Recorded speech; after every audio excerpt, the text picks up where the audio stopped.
From the Detroit Free Press, it's Monday, October 7th. Here's what's going on today. Reporting for the Detroit Free Press, I'm Omar Abdelbaki.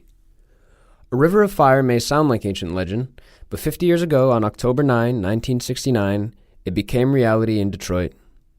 The Rouge River burst into flames that day and burned for hours near Zug Island, sending flames over 50 feet high. The fire began after sparks from a torch ignited oil-soaked debris. Days after the calamity, the Free Press editorial board wrote, quote, "When you have a river that burns, for crying out loud, you have troubles." The Rouge River has seen a dramatic turnaround since its grim low point. Water quality has greatly improved, and the river's diverse native wildlife species have steadily returned. But environmental policy under the Trump administration may jeopardize that progress. The Environmental Protection Agency announced in September that it is repealing regulations limiting which chemicals could be used near waterways and eliminating some restrictions on fossil fuel pollution. This is Todd Spangler, Washington correspondent for the Detroit Free Press.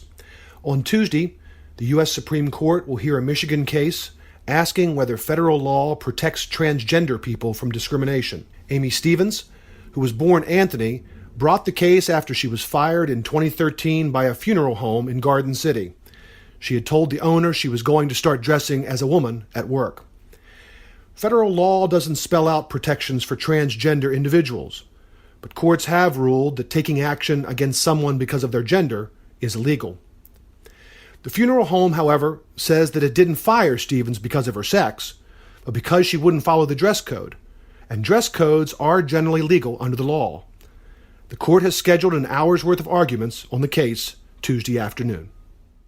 I'm John Wisely, education reporter at the Detroit Free Press. Schools across Michigan are scrambling to deal with students who use e-cigarettes. About 20% of high school seniors admit to vaping nicotine in the past 30 days. In a recent survey of Michigan school leaders, 93% of them agreed that vaping has become an epidemic. Combating it? That's an uphill battle. They say vaping is much harder to detect than traditional cigarettes or even marijuana. The reason? Both of those leave smells that linger, while vapor fumes dissipate quickly. In addition to suspensions, schools are trying beefed-up penalties, including fines. But other school leaders say a different approach is needed. Many of these kids are addicted, they say, and they can't stop on their own. This is Detroit Free Press auto critic Mark Phelan reporting.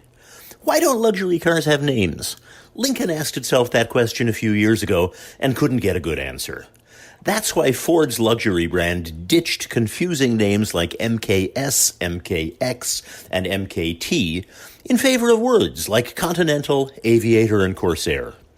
Brands like Mercedes and BMW have used letters and numbers instead of words for decades. S-Class, 3 Series, 760 Li, that kind of thing. It worked for them, maybe because they were first, maybe just because they've done it for so long. The next thing you knew, every luxury brand was doing it. Maybe because numbers work in all languages, maybe they were just trying to copy success without understanding why it succeeded.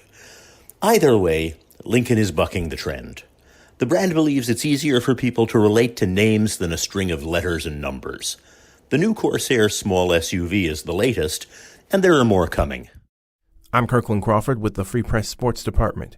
With the Lions off this week, fans around these parts had a few extra hours to chew on what the college teams did on Saturday. For Michigan, it was a 10-3 win over Iowa. The Wolverines' defense was magnificent, holding the Hawkeyes to just 1 rushing yard. The offense, however, was far from that, though Jim Harbaugh said after the game his offense was hitting its stride. It'll need to do more than that with its upcoming schedule. Michigan State wasn't as fortunate, though, losing at Ohio State 34-10.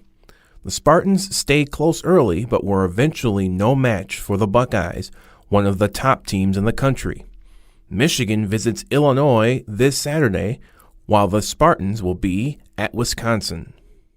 For more stories from the Detroit Free Press, be sure to check out freep.com. That's FREEP.com, and sign up for the Daily Briefing newsletter. See you tomorrow.